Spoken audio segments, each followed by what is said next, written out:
Terima kasih atas kesempatan yang diberikan. Di sini saya akan mempresentasikan hasil bedah jurnal saya yang berjudul Fabrication and Characterization of Novel Chitosan-Based Polymer Inclusion Membranes and Their Application in Environmental Remediation.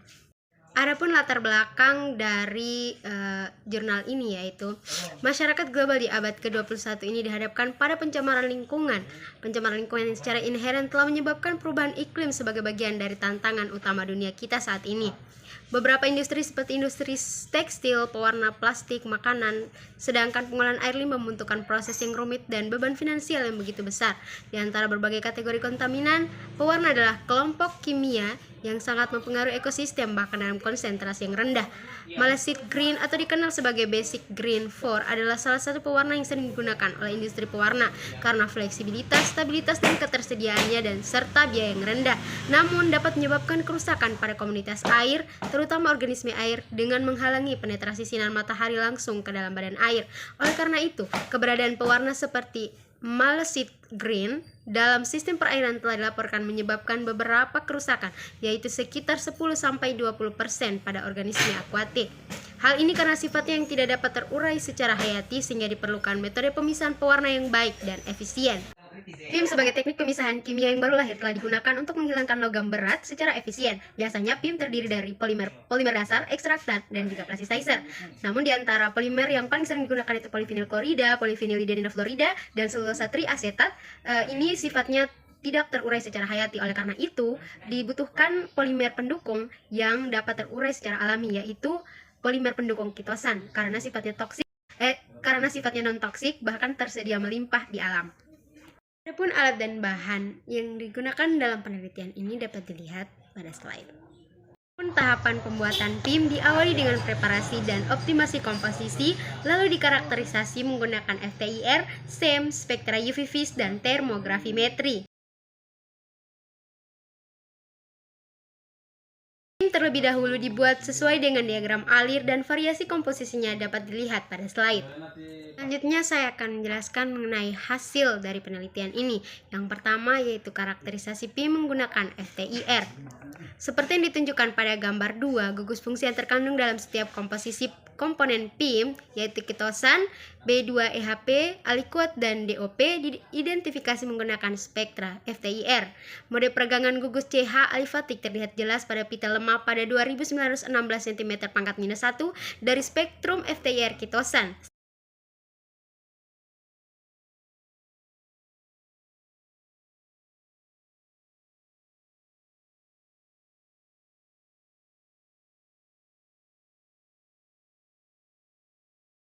Selain itu, absorpsi peregangan CH terlihat pada 1303 cm pangkat minus 1 dan puncak pada 1379 cm pangkat minus 1 dikaitkan dengan DIPA. Serapan pada 3311 cm pangkat minus 1 disebabkan oleh peregangan OH, yaitu 3200 sampai 3600 cm pangkat minus 1 dari kitosan, dan pita serapan pada 1460 cm pangkat minus 1 dikaitkan dengan CN, vibrasi peregangan CN dari alikuat 336, dan peregangan PO dan PO dari DIPA masing-masing diwakili oleh puncak pada 1220 dan 1116 cm pangkat minus 1. Selain itu dari 2916 hingga 2860 cm pangkat minus 1, mode peregangan CH untuk DOP terlihat, sementara puncak 1719 cm pangkat minus 1 adalah peregangan CO. Dan spektrum PIM yang merupakan campuran dari banyak komponen mengungkapkan gugus fungsi setiap komponen yang menunjukkan bahwa interaksi antar molekul yang lemah seperti gaya van der Waals antar berbagai komponen. Selanjutnya adalah hasil analisis scanning elektron mikroskopi yang dilakukan untuk menganalisis morfologi membran. Pada gambar 3A menunjukkan pengamatan morfologi seluruh bagian PIMS A yang padat dengan sedikit permukaan seperti spons. Hal ini dapat dikaitkan dengan distribusi diskrit pemlastis pada basis polimer kitosan matriks. Sedangkan pada gambar 3B, PIM B menggambarkan morfologi seragam dan padat tanpa pori. Hal ini menunjukkan bahwa interaksi antar muka antara basis polimer dengan alikuat 336 dalam PIM B adalah cenderung lebih kompatibel dengan permeasi non-selektif dari polutan. Gambar 3C dan gambar 3D menunjukkan gambar PIM setelah ekstraksi pewarna Mg, di mana distribusi pewarnanya sangat homogen.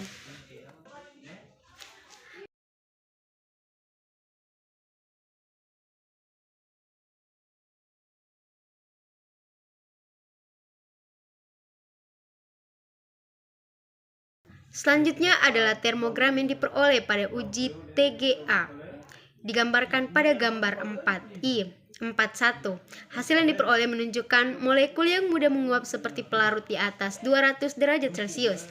Diamati bahwa ada penurunan berat yang relatif lebih rendah untuk PIM B daripada kitosan murni dan PIM A.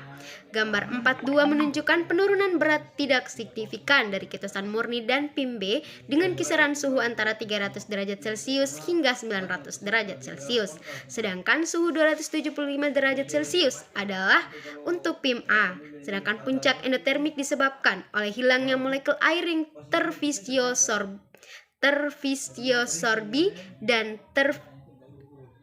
dari PIM dan kitosan murni. Selanjutnya, PIM dengan komposisi yang berbeda disiapkan dalam penelitian ini sebagaimana diilustrasikan dalam tabel 1 dan 2. Dalam penelitian ini, PIM A dengan rasio komposisi dari 45:50:5 memiliki efisiensi terbaik yaitu 96%. Sedangkan membran dengan komposisi 50:20:30 memiliki efisiensi sebesar 63% yaitu paling kecil. Untuk PIM B, perbandingan komposisi 55:45 memiliki efisiensi penyisian tertinggi, yaitu sebesar 98%, diikuti oleh membran dengan komposisi 60:40. Membran dengan komposisi 45:65 dan 70:30, keduanya memiliki efisiensi yang rendah. Oleh karena itu, ini menyiratkan bahwa jumlah pembawa tinggi efisiensi juga tinggi dan jumlah pembawa rendah efisiensinya juga berkurang. Selanjutnya, pada gambar 5 ini mengilustrasikan pengaruh konsentrasi awal malasid green terhadap efisiensi penyisian baik PIM A dan PIM B yang menunjukkan hal yang serupa dalam efisiensi penyisian pada konsentrasi yang berbeda. Untuk kedua PIM, ada penyisian malasid green yang lebih tinggi pada konsentrasi rendah yang dapat dikaitkan dengan ketersediaan situs aktif pada membran yang pada gilirannya meningkatkan permeabilitas dan fluks kontaminan yang melintasi antar muka membran dan sebaliknya.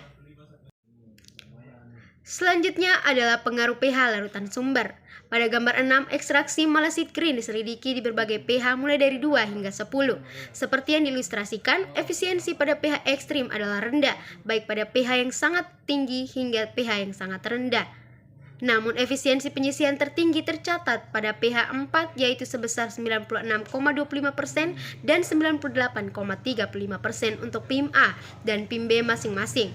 Dengan demikian, efisiensi yang lebih rendah pada pH yang sangat rendah dapat dikaitkan dengan ketidakstabilan kitosan. Jadi jika kitosan menjadi tidak stabil pada pH rendah, komponen cair membran lainnya seperti pembawa dan pemelastis akan tercuci keluar dari membran, sehingga mengurangi jumlah komponen cair yang tersedia untuk ekstraksi dan pengangkutan kontaminan. Adapun kendala proses ekstraksi diuji dengan aplikasi sampel nyata dari air sungai, laut, dan air keran yang menghilangkan pewarna. Semua sampel lingkungan disesuaikan ke pH 4 dengan tepat sebelum proses ekstraksi dan kondisi optimal lainnya diterapkan. PIM mengekstrak pewarna malasid green dari sampel dengan efisiensi ekstraksi yang baik seperti disajikan pada tabel 3 dan 4. Kedua PIM telah menunjukkan aplikasi potensial yang baik untuk pengolahan air limbah untuk menghilangkan pewarna malasid green hingga 90% untuk air alami. Dengan demikian, terlepas dari keberadaan molekul kationik lainnya dalam sampel lingkungan yang berbeda yang berpotensi bersaing dengan situs aktif pembawa, berbagai PIM mampu mengekstrak malasid green dengan efisiensi yang baik. Selanjutnya merupakan studi stabilitas dan penggunaan kembali, yaitu dilakukan 6 pengujian terpisah dalam kondisi yang sama, menggunakan membran yang sama tetapi larutan umpan dan strip baru untuk memeriksa stabilitas PIM A dan PIM B seperti yang diilustrasikan pada gambar 8.